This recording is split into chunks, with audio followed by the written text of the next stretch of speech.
Secret 3, spiritual adoption. Fatherhood is not merely biological. A man can plant a seed in the garden and he can leave. And we know what happens. The stats tell us what happens when a man plants a seed in the garden and leaves. Suicide rates from fatherless homes, 5 times higher. Runaways, 32 times higher. Youths in prison, 85% of them from fatherless homes. Fatherhood is not merely biological, it's spiritual. Anyone can be a father, but it takes a real man to be a great dad. My 9th Christmas, I wanted an Intellivision. Do you guys remember what an Intellivision was? It's like a video gaming system. I'm really showing my age. It's like Atari. And I wanted it so bad. I was begging Santa Claus, begging Mom and Dad for this Intellivision. And I'd scoped the Christmas presents just to see if that package came in, something close to it.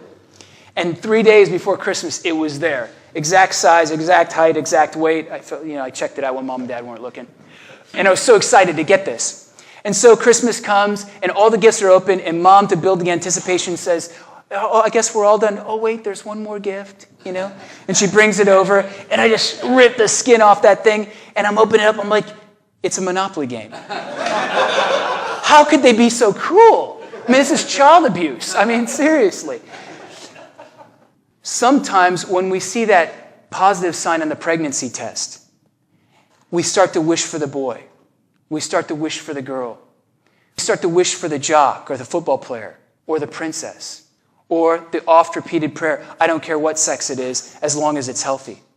But what happens when the expectation of a boy becomes a girl, or the expectation of the girl becomes a boy, or the princess turns out to be a jock, or the football player turns out to be a flutist, or that oft-repeated prayer of having a healthy baby turns into a Down syndrome kid?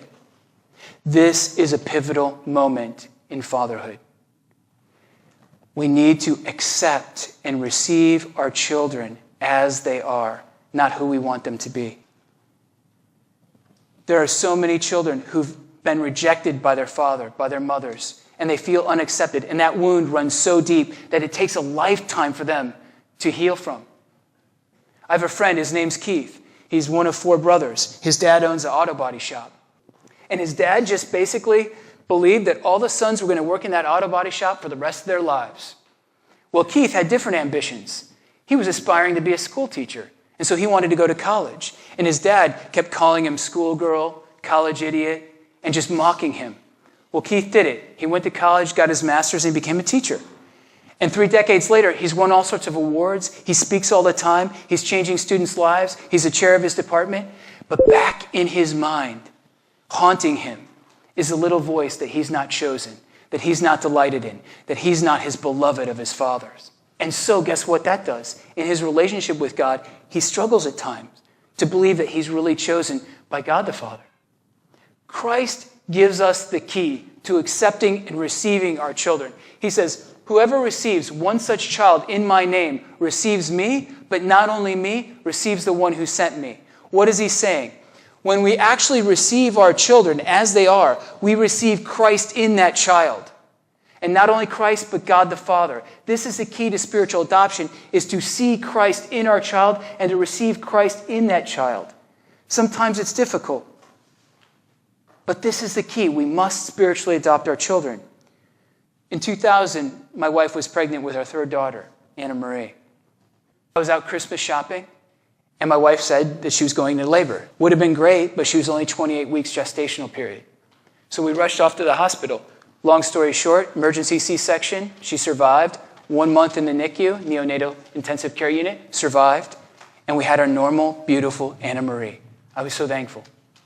Came home, brought her home. 5 days later, she contracted RSV, which is a cold that attacks premature infants' lungs.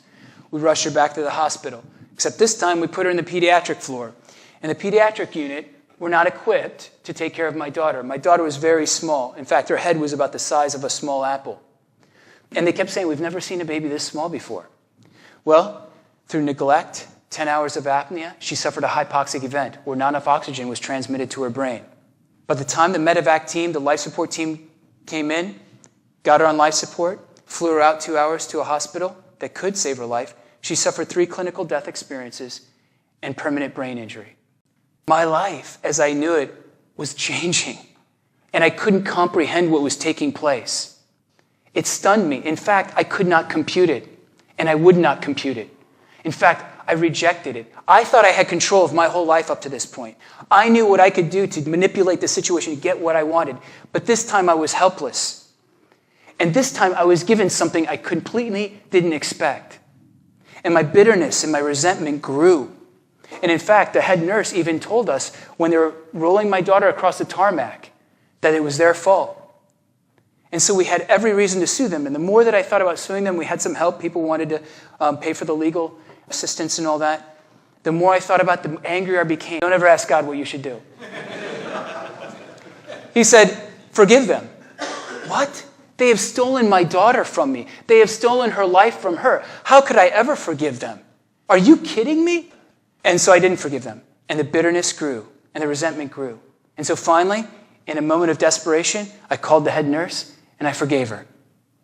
And it was from that moment on that I began to accept Anna Marie as my child, as the child that God wanted and destined to give me. I received Christ in Anna Marie. And you know what? I thought I was saving Anna Marie. But you know what? I needed Anna Marie to save me. She's my anchor. She's taught me so much about self-giving love. She's confined to a wheelchair. I have to feed her. I'll be changing her diapers the rest of my life. But she's taught me so much about love. Our children are not going to be perfect. And in fact, we as imperfect men cannot raise perfect children. It's impossible. Sometimes we don't get what we want or what we expect, but we will get what we need. Sometimes we don't get what we want, but we will get what we need. Joseph's third secret: spiritually adopt your child, receive Christ in your child, just as Joseph received Christ in his son Jesus.